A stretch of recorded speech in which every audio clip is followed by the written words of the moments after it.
Aujourd'hui, je vous emmène dans un univers de musique, de conviction et d'engagement. J'ai le plaisir de recevoir Prince Abbas. Prince Abbas, comment allez-vous? Je vais bien, Mr. Joss. Tu peux me tutoyer, hein? Okay. Et toi, ça va? Ça va. Ça va Content bien d'être avec toi. Merci.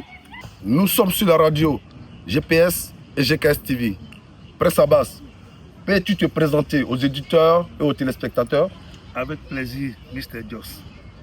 Le prix à payer, c'est le prix à payer. Le prix à payer, c'est le prix à payer. Chaque fois en Côte d'Ivoire qu'un homme prend conscience des véritables maux de leur système et s'engage pour un changement. Chaque fois dans mon pays qu'un homme, je dis, prend conscience, mais hélas, hélas, il est ciblé. Prince Abbas, artiste reggae, artiste engagé.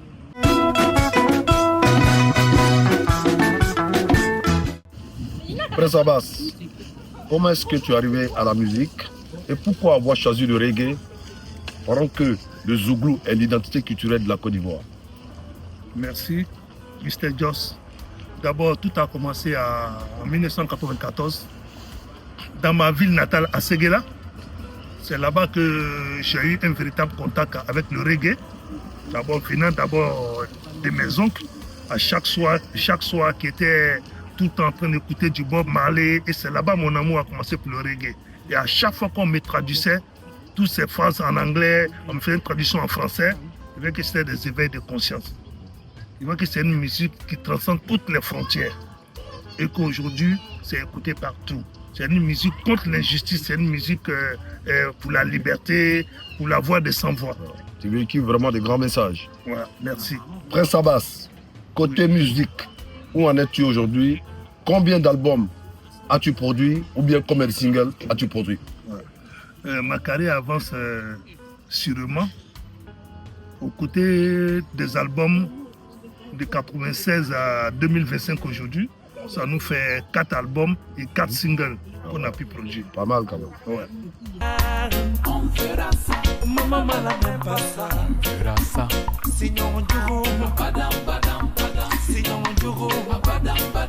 Prince Abbas, Yes. ensuite ta carrière, et ce qui est plus frappant, ce qui est plus marquant, c'est ton engagement politique. D'où vient cette motivation? C'est justement pour ça que j'ai choisi la musique reggae.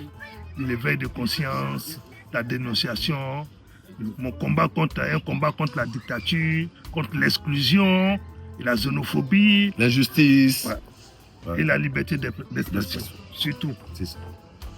Parce qu'il y a eu des années dans mon pays où il y a eu des choses vraiment très horribles.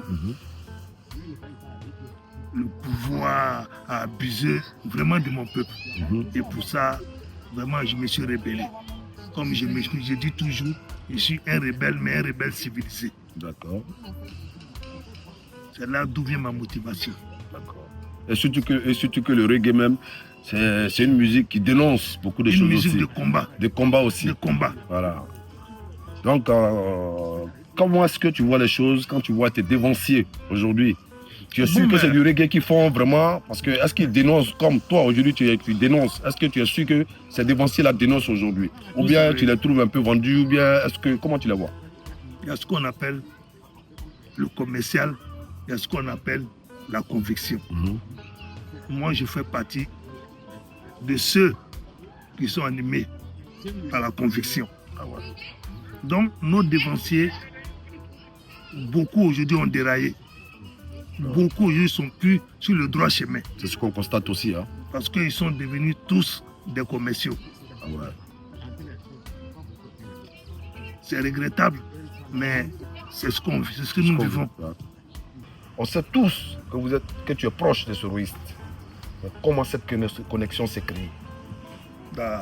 J'aimerais pas trop remuer le couteau dans la plaie. C'est ce qui concerne le président Guillaume Soro. Peut-être depuis la FECI, que je l'ai connu sans le connaître. Ah, c'est qu'il y a longtemps même. Ouais. Parce qu'il a mené des combats vrais. Et noble. Hein. Vrais et nobles. Ouais. Et en 97, j'ai vu ce leader avec un charisme où il a mis tout le pays en branle. Et il a réussi à ressusciter la Fessie.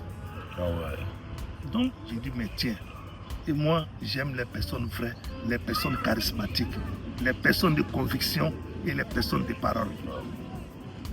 Donc, après, on avait été des militants, vous savez, du RDR en son temps. En son temps, ouais. On s'est beaucoup engagé avec le RDR, il y a eu plein de choses, et il y a eu une crise dans le pays, le 19 septembre. Et après, à notre grande surprise, on a entendu un nom qui est sorti. Soro Kigbafori Guillaume. J'ai dit, ah, encore lui. Et après, en 2005 ou 2006, si je n'abuse pas, j'étais invité à une manifestation à Korogo. Et avant ça, j'avais fait même une chanson pour lui. Et ce jour-là, il était présent. J'étais là, invité, on m'a appelé pour ma prestation. Et quand j'ai fini ma prestation, il m'a appelé. Il m'a dit, viens. Il dit, mais toi, j'entends parler de toi tout le temps. Aujourd'hui, j'ai l'occasion de te voir. À partir d'aujourd'hui, toi et moi, on est ensemble, on ne se laisse plus. Et c'est là, Prince Abbas a commencé à émerger. Le nom Prince Abbas a commencé à prendre tout le pays. De par son aura. Et grâce à Dieu aussi. De par l'aura du président Diom Soro? Oui, effectivement. D'accord. Parce qu'il a mis tous les moyens, toutes les conditions que je puisse enregistrer. Et là, on m'a fait bim. Il s'est tant sacrifié pour nous libérer.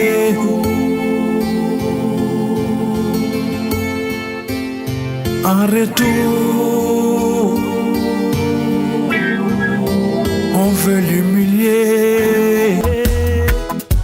Ikananyina sababuko, sababu oh. Ikananyina sababuko, sababu oh oh. Sababu nyuma. Monsieur Prince Abbas. Yes. Ouais, j'ai dit monsieur souvent, ça peut arriver. Voilà. Mais voilà. Prince Abbas, Yes. comment est-ce que tu décris ta relation personnelle avec le président Diom Soro? De la Fessie jusqu'à ce jour, quel est ton regard? Mon regard sur son parcours politique. Ouais, sur son parti politique, c'est ce que je veux dire. D'abord, c'est une relation de conseiller à disciple. Une relation de grand frère à petit frère. Une relation de père en fils. Parce que, comme je dis, le président Guillaume Soro, il n'oublie pas aussi que c'est un homme de culture. Hein. Oui. Voilà. Ça excuse-moi, mais tu ne l'apprends pas parce que je me souviens une année où je discutais avec les anciens Zouglous, que Didier Billet, tous les grands Zouglous que vous pouvez connaître, qui me disaient qu'à l'époque, c'est le président Diom Soro. Il arrivait même à écrire souvent les tests des Zouglous. Eux-mêmes en parlaient souvent. Donc, je suis convaincu qu'effectivement, c'est vraiment un homme de culture. Là, je te rejoins, quoi, en fait. Donc, je venais, M. Joss, moi, Guillaume Soro, pourquoi? Parce que, comme je l'ai dit tout à l'heure, c'est une personne qui est vraie. Guillaume Soro est une personne vraie et correcte dans ses relations. Il est très cohérent aussi. Merci. Donc, moi, le président Guillaume Soro, quand il y a eu la crise qu'on s'est connu, avec tout ce qui s'est passé, avec tout le soutien qu'il m'a apporté, tout le confort, tout le soutien qu'il m'a apporté. Parce que je dis, au regard de tous les Ivoiriens et tout mon peuple, Guillaume Soro a fait de moi d'abord une personne respectable dans ma famille, une personne respectable dans ma ville natale, une personne respectable dans ma région, une personne respectable dans mon pays. Et ça m'a coûté ce que ça m'a coûté. D'accord. Parce que j'ai été approché maintes fois par ces régimes. Par ces régimes qui sont presque finis là. Donc, d'autres même m'ont traité de maudits. Ah ouais. Oui, ils m'ont traité de maudits. Ils ont dit, ouais, pourquoi tu peux suivre un gars comme ça? Il faut toujours honorer la famille. Il n'ira nulle part. Et moi, je sais quel genre de sacrifice le président Guillaume a consenti pour que nous, on ait cette liberté dans ce pays. Mais après, quand le combat, la lutte a été finie, qu'ils ont pris le pouvoir, j'avais le choix d'aller avec ces gars ou moi-même avec ma conscience. J'ai dit non, quel que soit le prix à payer, je préfère rester avec celui qui a été vrai avec moi. La loyauté. La sincérité. Et comme j'ai dit, depuis la FESI, il a eu un parcours politiquement positif. Parce qu'il a toujours été vrai dans tout ce qu'il a fait. Tu ne verras nulle part en Côte d'Ivoire. Quelqu'un dira Guillaume Soro m'a trahi, Guillaume Soro a trahi ça. Non. Quand il a donné un engagement, il va jusqu'au bout. Et c'est ça la valeur, la grandeur d'une personne. Ouais, il est vrai. Il est vraiment vrai, comme tu le dis. Donc, moi, ben, c'est quand même, ça peut dire aussi que c'est quand même ça la force des Sénoufos, c'est ce qu'on nous dit. Hein. On dit les Sénoufos, c'est les hommes vrais, c'est les gens. Ouais. Voilà, c'est les hommes de parole. Même donc là, je te rejoins un peu. Même s'il y a des Sénoufos qui ont été égarés, mais les Sénoufos restent en majorité des personnes vraies. Ouais. Donc, ça m'a coûté ce que ça m'a coûté. Si. Aujourd'hui, je suis en exil, mais bientôt 5 ans. Ah ouais, donc tu penses que c'est à cause du président Guillaume Soro que tu es en exil? Effectivement. Ah ouais. Je suis arrivé ici à Paris depuis 2020. Ah ouais. Et le 23 décembre 2019, toute la Côte d'Ivoire le sait. Quand ils ont failli l'assassiner, ils ont failli détourner son avion. Heureusement, comme on dit toujours, c'est l'esprit. Dieu a toujours la main sur lui. Et voilà pourquoi si Dieu l'a permis d'être en vie jusqu'aujourd'hui, c'est ce que Dieu a un grand destin pour lui. Donc, voilà un peu ce qui me dit avec le président Guillaume Soro. C'est ce que je ne comprends pas surtout, Prince. Le président Guillaume Soro, les gens ont tendance, parce que moi, en t'entendant parler, quand tu reconnais que c'est un homme vrai, mais pourquoi toute cette trahison et les gens le traitent de tous les noms souvent, quelquefois, je ne comprends pas. Pour quelqu'un qui a été vraiment bien avec tout le monde, et c'est ce qu'on constate. Mais aujourd'hui, on lui lance des pics, des bananes, je ne sais pas pourquoi. Oui, mais c'est tout à fait normal. Les hommes au grand destin. Ils ont toujours eu un parcours comme ça. Ils sont toujours persécutés, oui. Donc nous devons accepter. On l'a pris d'un dame qui a des fruits humides. Si. Donc tout ce qui arrive aujourd'hui à Guillaume Soro sera la preuve qu'un jour, il sera président dans ce pays. Pas de mon pays, la Côte d'Ivoire. Tous les signes, que ce soit sur le plan spirituel, tous les signes sont là. Donc, c'est tout à fait normal que tout le monde s'acharne sur lui, tout le monde l'attaque. Moi, c'est de bonne guerre. Ouais, ça y va de son aura. Et quelqu'un qui a l'aura, c'est toujours comme ça, il est toujours persécuté. Là, je comprends. Là, je comprends mieux même.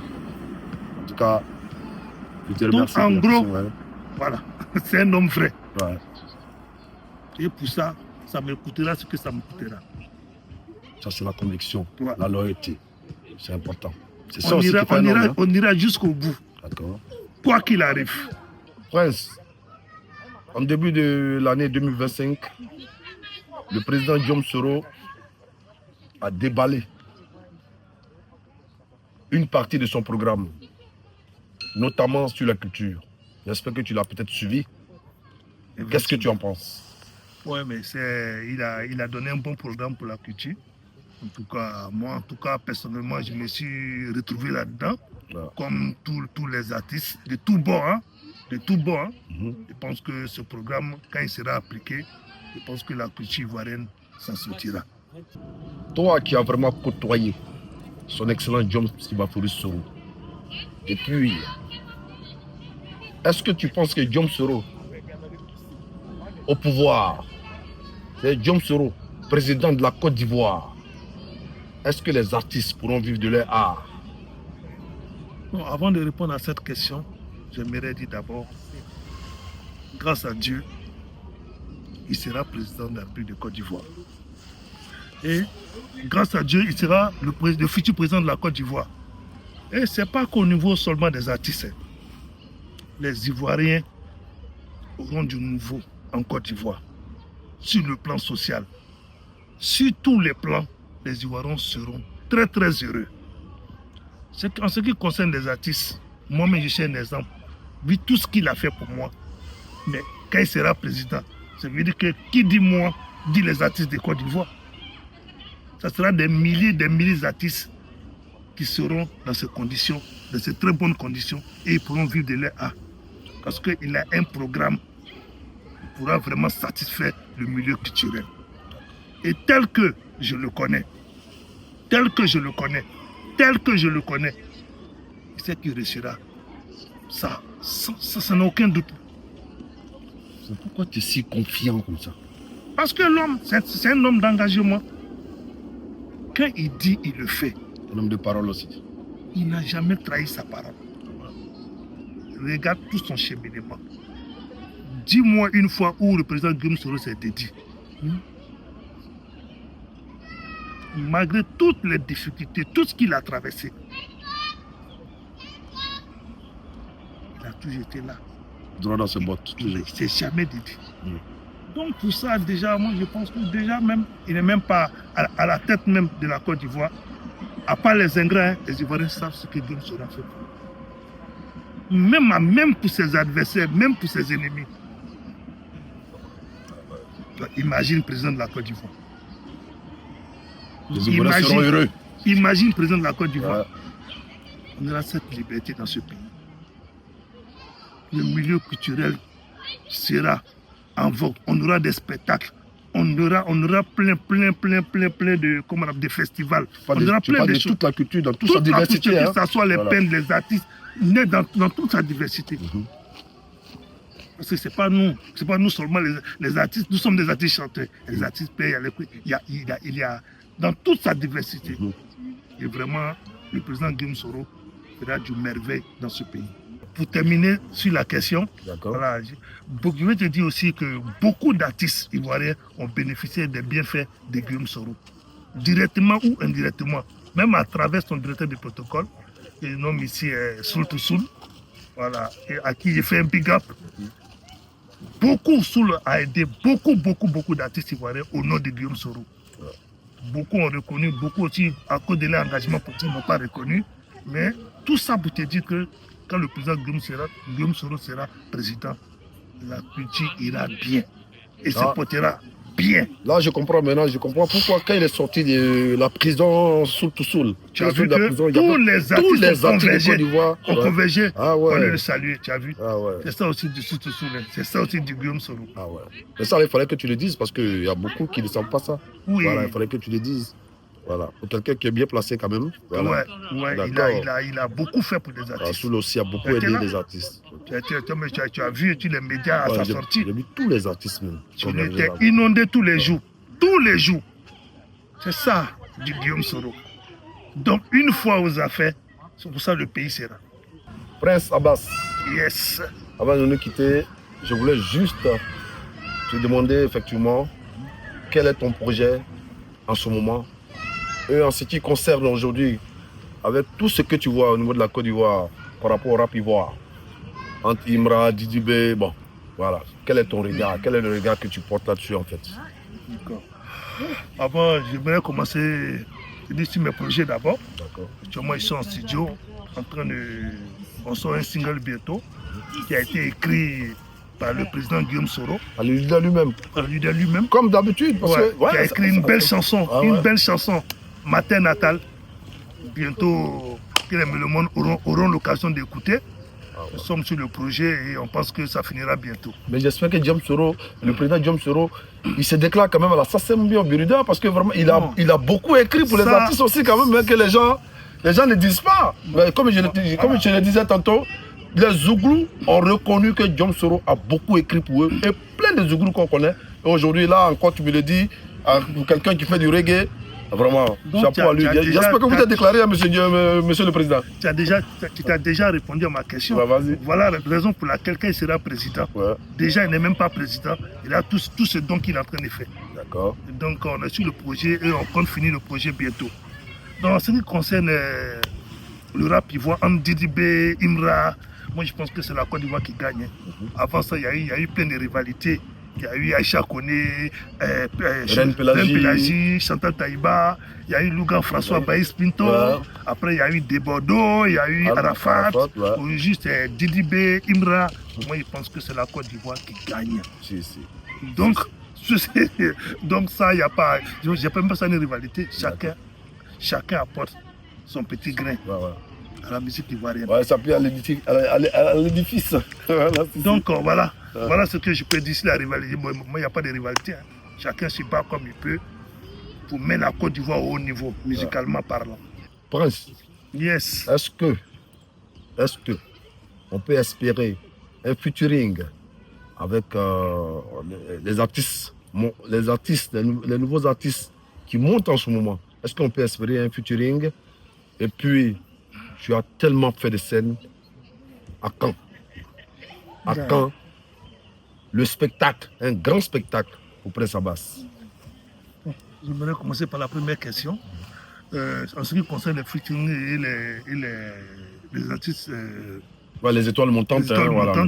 Moi, je pense que c'est une évidence, et bien sûr, hein, parce qu'aujourd'hui, on n'a plus les mêmes inspirations que les jeunes qui montent aujourd'hui, tu vois. Donc, tu vois que cette cohésion avec ces jeunes-là, ça donnera vraiment une bonne sauce. Donc, moi, en tout cas, c'est des choses dans l'avenir qu'on prépare. Voilà, c'est des projets et on mettra ces projets en exécution le moment voulu. Donc, en ce qui concerne mon grand show, c'est-à-dire que mon grand spectacle, tout ce que je peux dire, quand la liberté rentrera dans mon pays, je pense que ça sera couronné par un grand concert de Prince Abbas. Ok. C'est ce que je peux répondre. D'accord. C'est-à-dire que toi, avant de faire ce concert, comme on le dit, il faut qu'il ait la liberté d'abord. Oui, parce qu'aujourd'hui, je suis un personnage non grata dans mon pays. Exilé ici depuis 5 ans. Donc, malgré l'exil, on continue de travailler. Top. Merci Prince Abbas. Merci de nous accorder ce beau moment. Quel est ton mot de fin pour ceux qui nous regardent et qui nous écoutent? D'abord, merci à toi. Merci à GKS Culture. Merci à GKS TV. Et merci à Radio GPS. Merci. Et à tous les internautes, hein, c'est important. Ouais. Merci. Merci à tous les internautes et merci au peuple de Côte d'Ivoire. Merci infiniment au président Guillaume Kibafori Soro. Merci à Dieu. C'est grâce à Dieu Dieu nous a permis d'être là aujourd'hui. Ce n'était pas évident. Il y en a parmi nous qui n'ont pas eu cette chance-là. Si Dieu nous a permis d'être là aujourd'hui, c'est une grâce. Donc, merci infiniment à Dieu. Mon mot de fin, je veux parler de paix. Que la paix revienne dans mon pays. Que la liberté revienne dans mon pays. Que la justice revienne dans mon pays. Que la démocratie revienne dans mon pays. C'est mon souhait le plus ardent de ce beau pays qui est la Côte d'Ivoire. Et n'oublie pas les élections. Quel genre d'élection que tu veux? Inclusive ou bien? Je sais pas. Une élection inclusive et apaisée. Et démocratique. Avec tous les candidats, y compris mon candidat, qui sera le futur président de la Côte d'Ivoire. C'est qui ton candidat? Monsieur Guillaume Kibafori Soro. Je suis donné, je suis dans la souffrance.